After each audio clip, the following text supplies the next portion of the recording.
आप लोगों के उंगलियों में जो नाखून से प्रारंभ होता है,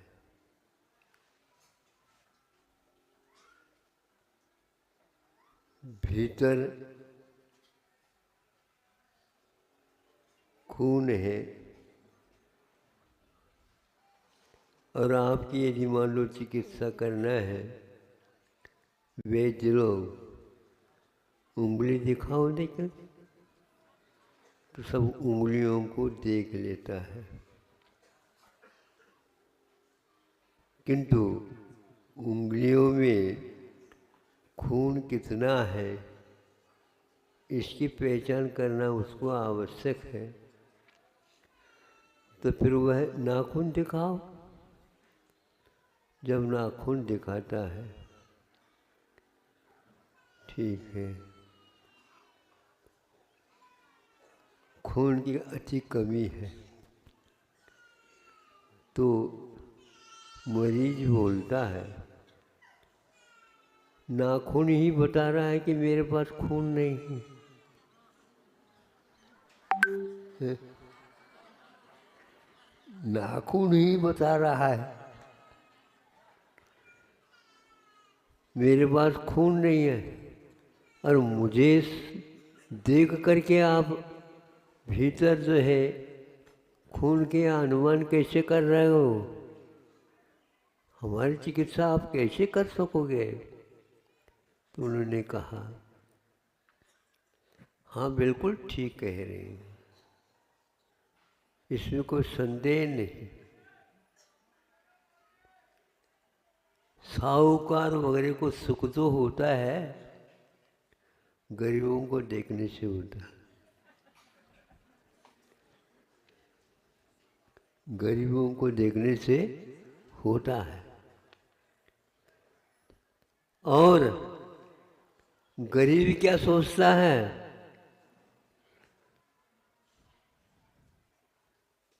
साहूकार के पास कितना दुख है, ये मेरे सुख से अनुभव होता है।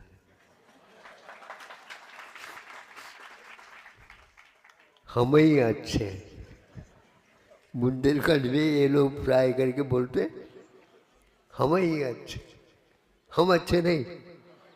हाँ, ये हम जो कहता है वह साहूकार, नहीं समझे, हम ही अच्छे, ये साहूकार के लिए व्यंग है। बिल्कुल बड़ों के दुख बड़े समझे।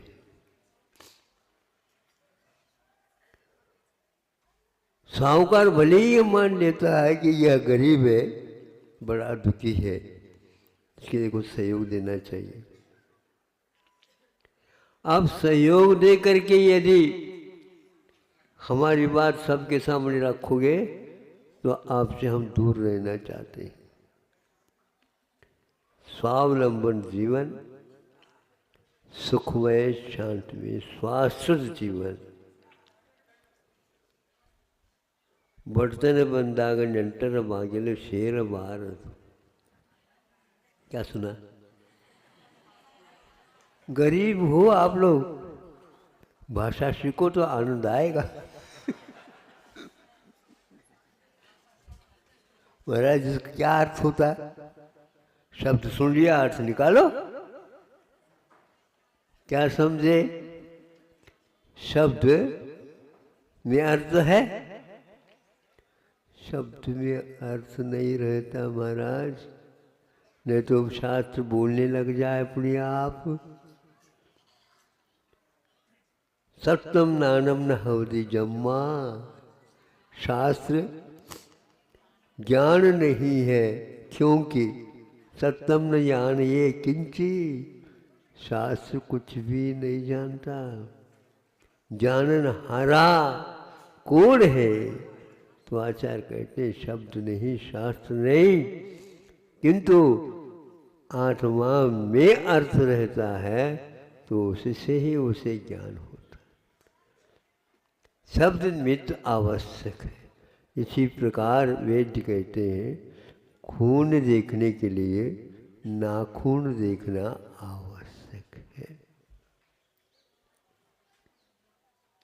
इसी प्रकार वक्ता भी सामने वाले को अज्ञानी नहीं कहता, किंतु किस पक्ष का उससे ज्ञान है ये देख लेता है, और जिस पक्ष का ज्ञान नहीं है उसको वह विवक्षित बना देता है और चालू कर देता है। आप लोगों के ज्ञान से कुछ नहीं होने वाला है, किंतु क्या कमी है उसको दूर करेंगे तो यह ज्ञान भी काम में आ सकता है, नहीं तो नहीं। हमें सीखना है। क्या सीखना? सीखना क्या है?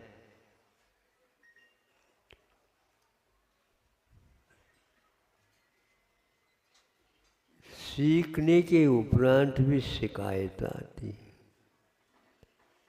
शिकायत का अर्थ क्या होता है? कमी का बोध। तुमने हमने ये पढ़ा, हमने ये पढ़ा, हमने ये पढ़ा, हमने ये पढ़ा, ठीक है। ग्रामीण भाषा में बोलते हैं, ये वो आ रहे थे, पढ़ा, गिर गया। नहीं समझे? इसी प्रकार असली ज्ञान से आप बहुत दूर हो, उससे गिर चुके हो, इसलिए वो तो काम में नहीं आएगा। काम में आएगा तब वह जब आपका आत्म तत्व सम्मुख हो जाता है अर्थ के। शब्द प्रत्यय, अर्थ प्रत्यय और ज्ञान प्रत्यय या भाव प्रत्यय। आचार्यों ने प्रत्यय बोध का नाम माना और उसको 3 प्रकार का होना आवश्यक। आप सुन रहे हो? हाँ, क्या सुन रहे हैं? शब्द सुन रहे हैं। उससे थोड़े से ऊपर उठ जाओ। हाउ तो कहो, हाउ। शब्द जो सुन रहे हैं उससे ऊपर उठ जाओ। नीचे शब्द है और ऊपर भगवान। भगवान नीचे नहीं है। आत्मा में शब्द में है क्या आत्मा में, इन शब्दों में है या आत्मा में अर्थ छुपा? सोचता कौन है? हाँ, शब्द में अर्थ छुपा हुआ है क्या आत्मा में? सोचता कौन है? जानने का अर्थ जानना नहीं, सोचने का अर्थ ज्ञान है। और सोचने में भी सही दिशा में सोचना सो ज्ञान है। नाखून में खून कम है, खून कम है, अरे खून है ही नहीं कहो उसमें। उसी प्रकार जब तक आप में सही पहचान नहीं होते अर्थ की या ज्ञान भाव प्रत्यय की, तब आपके पास हमारा तो पिटारा, ज्ञान का पिटारा है, आत्म तत्व पिटाई हो रही है अभी, और पिटारा कह रहा है क्या? एक दूसरे से व्यक्ति तुलना करके सोचता हम ही अच्छे हैं, भगवान से सब कोई भी अच्छा नहीं है। और भगवान कहते हैं कि हम अच्छे हैं और हम सच्चे हैं। सोचता कौन है? महावीर भगवान साक्षात यहाँ पर आ जाए, पहचान नहीं हो सकेगी आपको। नाखून ही देखते रहोगे, शास्त्र ही देखते रहोगे। शास्त्र में पर क्या लिखा देखो, भगवान के बारे में क्या लिखा? अरे भगवान ने लिखा, ये नहीं कह रहा। शास्त्र में क्या लिखा भगवान के बारे में? ये भगवान तो खड़े हैं, ये तो हम देख रहे हैं। शास्त्र मिलेगा तो मिलेगा, नहीं तो हमारे ऐसे भगवान बहुत सारे आते हैं जाते हैं। साक्षात महावीर भगवान को कोई नहीं पहचान पाता। राग की दृष्टि से वीतरागता का दर्शन बहुत दुर्लभ है। ये बात अवश्य है, वीतरागी को समझने के लिए वीतरागता ही अनिवार्य है, ऐसा कोई नहीं। राग की दृष्टि हट गई या पदार्थ जो विषय है वह अपनी दृष्टि में गौण हो जाए तो असलियत का बोध हमें होने में देर नहीं लगेगा। 100 टन सोना यदि हाथ में है तो सुनार की क्या आवश्यकता है? पाषाण में जब वह खंड रहता है, ये सोना है तो दो लोग कहते ये तो पत्थर है। अरे पत्थर की दृष्टि को हटा दे, अब तो कैसे हटे? सोनार बनाने में नहीं, सुनाने की बात के ऊपर विश्वास कर। सुनार ने भी पत्थर के माध्यम से देखा उसको, लेकिन देखा कितना ही नहीं, उस पत्थर को उठा करके हमारे हाथ की ओर देख रहे हैं। आओ, अब इसमें कैसे क्या तोल रहा है? तराजू है क्या? नहीं, तो क्या दिखा रहा है वो तराजू? यूं यूं करके क्या देख रहा? उसका भार देख रहा है, ये कितना भार वाला है। 1 किलो या आधा किलो या पाव किलो, इसमें सोना कितना है? उस सुनार को पूछो तो बता देगा, एक गुंजा तक बता देगा। उसकी दृष्टि में वह तोल आ गया, उस तोल के साथ मोल आ गया, और इससे माध्यम से तीसरे चरण में अनमोल का दर्शन हो जाता है। ये तोल क्या है, मोल क्या है, अनमोल क्या है? अनमोल का अर्थ मूलहीन, ये लगा दे दो शब्द अर्थ। अब इसको क्या समझा है? ये तो अनमोल है। अब एक वक्त ये महाराज अनमोल है, ये तो अनमोल है, न मोल है, अनमोल है, मूल्यहीन है।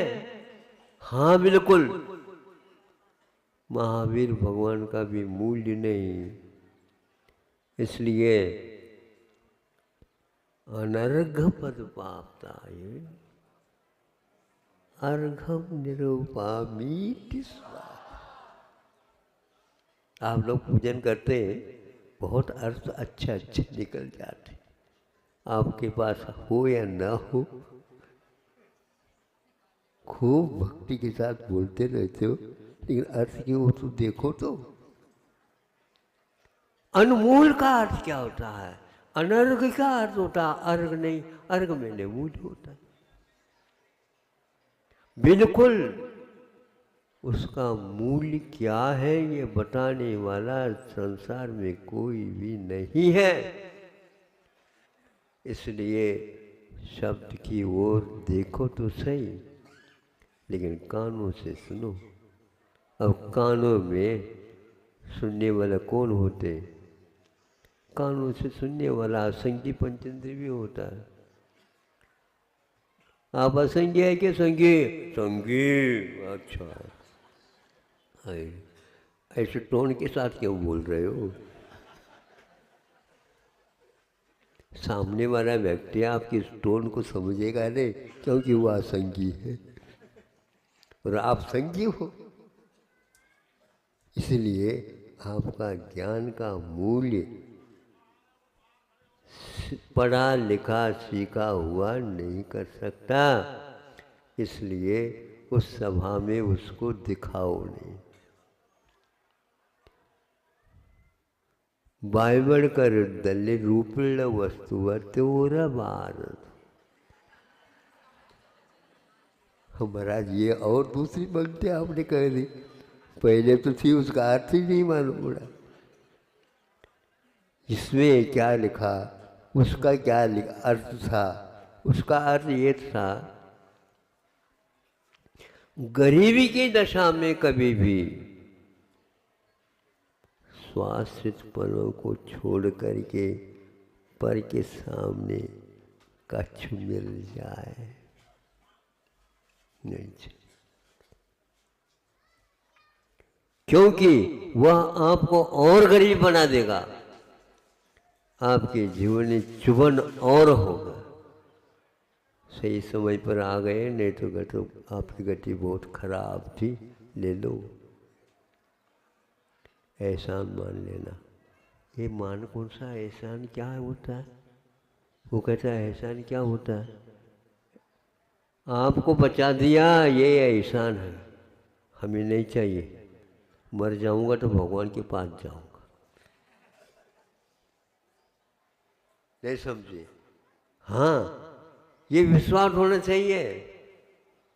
इसलिए पहले के लोग मरण से नहीं डरते थे, किंतु कर्ज से डरते थे। इसलिए आज पढ़े लिखे होकर के लोन लेते जा रहे हो। तुम्हारी बीमारी को कौन ठीक करेगा बताओ? नेंटर बागेलन, मेहमानों के यहाँ भूल करके मत जाओ, वहाँ पर इज्जत लुट जाएगी। हाँ, क्या खा रहे हो, क्या खा रहे हो इन दिनों? वो कहता है आप उसके स्वाद नहीं जानते, वो खा रहे हो। वो सोचता है कौन से स्वादिष्ट है, कौन से स्वादिष्ट है, बताओ हमारे लिए भी। आप उसका स्वाद ले ही नहीं सकते, इसलिए हम आपको वह नहीं बताना चाहते। धीरे से बोलो, हम किसी के सामने नहीं रखते, गम खा रहे हैं।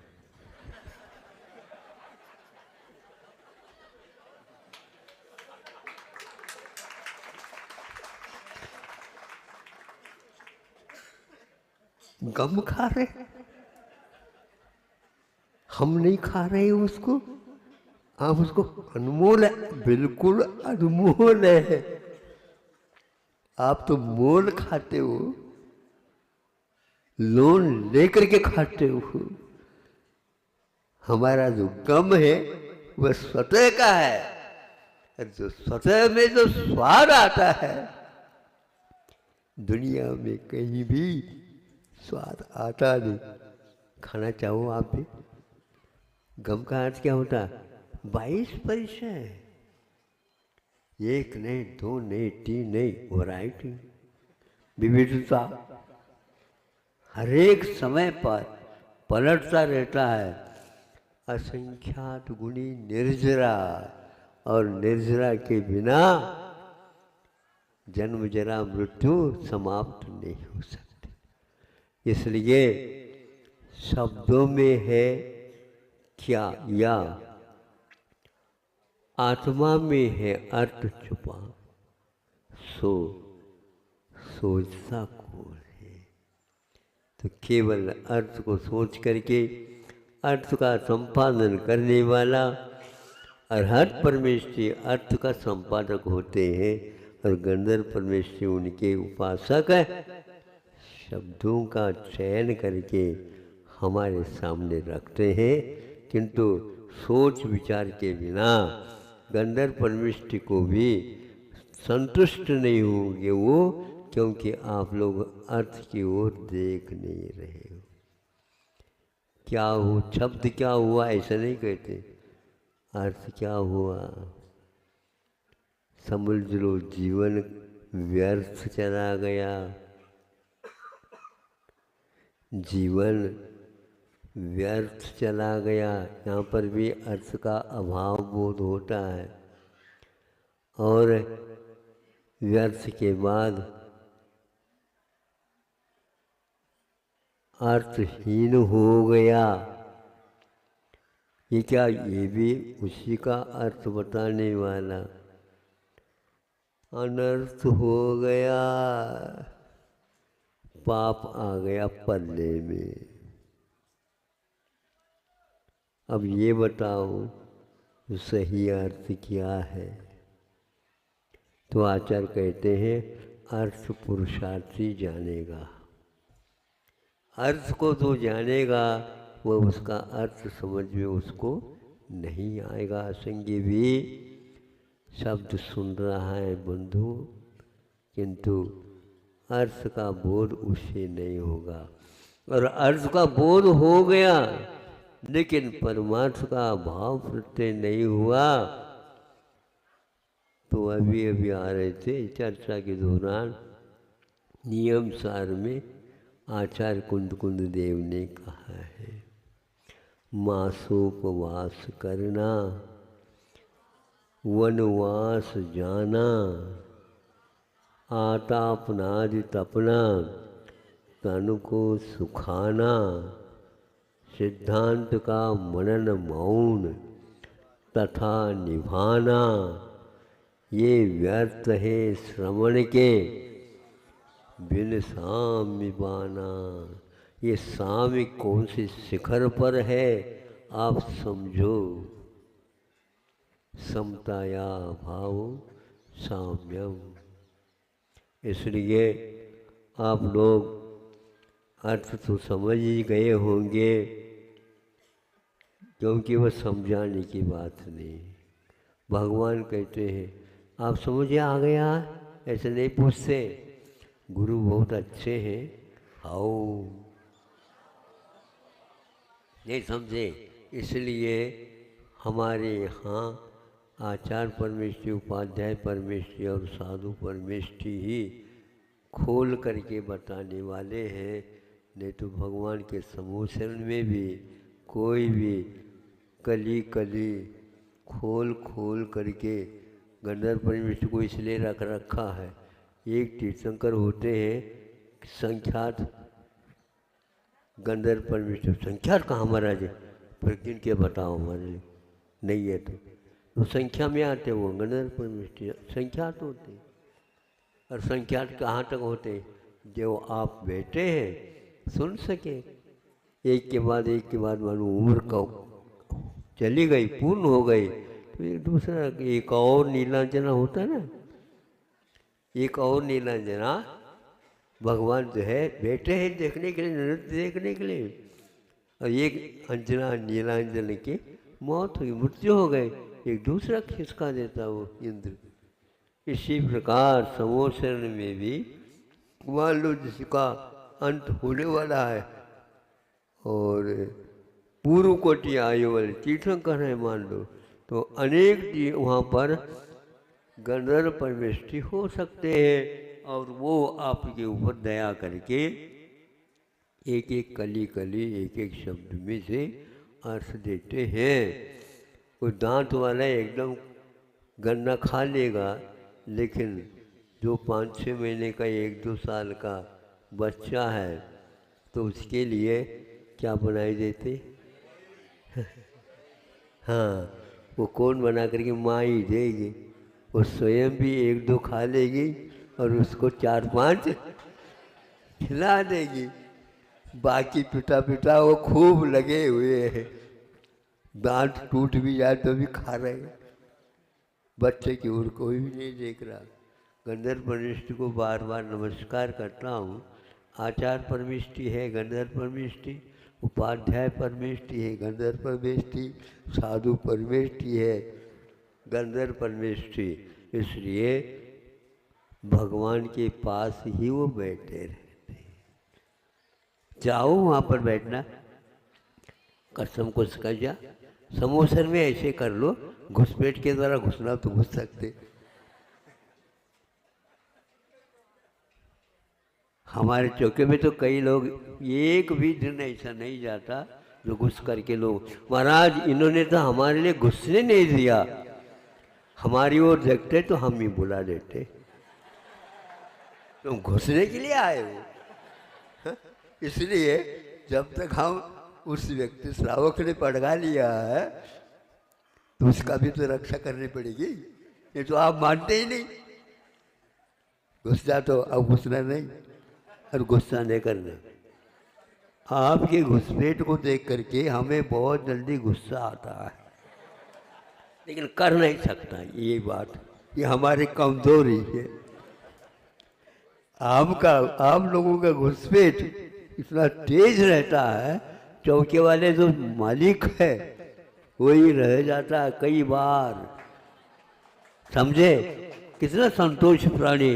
वो कहता है भैया इतने घसमुट हो रहा है, कौन जानता है मेरा चौका रहता था। बिल्कुल निरंतर होना चाहिए कहीं भी हो, धन्य है। इसको बोलते हैं बिन सामी वाला। गृहस्थ के पास भी क्षमता बहुत रहती है। हाँ, इसलिए आप श्रावक बने हो बहुत अच्छा है, और श्रवण बनने के लिए अभी बहुत अंतराल है। ये अंतराल को आपको ही दूर करना है। हमारे पास एक क्षमता नहीं, भगवान के पास भी एक क्षमता नहीं है, क्योंकि नाखून में खून है ही नहीं। अब तो इसका नंबर आने वाला है। क्या कह रहे हैं? खून है ही नहीं, दिख ही नहीं रहा है, इसलिए इसका नंबर काय के लिए? पुनर्जन्म के लिए। मरण कहने से आप लगे अब शकुन हो जाए, इसलिए पुनर्जन्म ने मरे बिना जन्म ही नहीं होता। इसलिए आपके पास बुद्धि उतनी तो होना चाहिए जितनी हम पहचान सके। आपकी वह पहचान हम उस नाखून के माध्यम से नहीं, खून के माध्यम से देखते हैं। और भी कई साधन हैं। आप कषाय करते हैं तो उसके ऊपर भी आपकी पहचान हो जाती है, कितनी करना आवश्यक है, कितनी नहीं करना आवश्यक है। ये सारा आप लोगों के ऊपर आधारित है। इसलिए ये नियम सार की गाथा सभी लोगों के लिए उपयुक्त है, जानने योग्य है। क्या करने योग्य है वह ढूंढना, पहचानना और उसको जीवन में स्थान देना बहुत कठिन है। सुनार बनिए, तभी इसमें कितना सोना है तोल के रूप में आपको ज्ञात हो जाएगा। जल्दी जल्दी हमें भी पूर्ण हो जाए। आप लोगों की अब चिंता ज़्यादा करना भी ठीक नहीं है। माता पिता यदि बच्चे की चिंता करते हैं, कथनचित ठीक है, और कथनचित नहीं करते हैं तो और अच्छा है, क्योंकि आजकल के बच्चे उद्दंड होते। हमने कहा भैया कोई बात नहीं उद्दंड हो जा, लेकिन गन्ने के डंडे के समान तो हो जा। गन्ने की डंडा उद्दंड होता है, लेकिन कम से कम मिठास तो होता है। दांत भले तोड़ दे, लेकिन मुंह मीठा बना देता है। ऐसे आचार्य परमेष्ठी भी, उपाध्याय परमेष्ठी भी, साधु परमेष्ठी भी हमें ऐसे डंडा दिखा देते सीधा हो जाए हम, लेकिन सीधा होने के उपरांत भी स्वभाव होता है। तो आप क्या करें? वो ये डंडा सीधा नहीं होता, इसलिए अपना कार्य करना ही ठीक है। माता पिता अपने काम में लग जाते हैं, आप लोगों खेल कूद के प्रति उनका कोई भी आकर्षण नहीं रहता है। इस प्रकार समय दे करके हम लोगों को कृतकृत किया है, उपकृत किया है। ऐसे को याद करके हमें अपने कर्तव्य का पालन कर लेना चाहिए। अर्थ के ऊपर कोई भी अभिमान नहीं करता, शब्द के ऊपर ही अभिमान करता है, और मान लो अर्थ के ऊपर भी अभिमान करता है, नहीं हमने ये शब्द का अर्थ निकाला, तो भी उसका कोई मूल्य नहीं है, क्योंकि अर्थ के बाद परमार्थ जो आता है वह मानातीत हुआ करता है। अहिंसा परमो धर्म की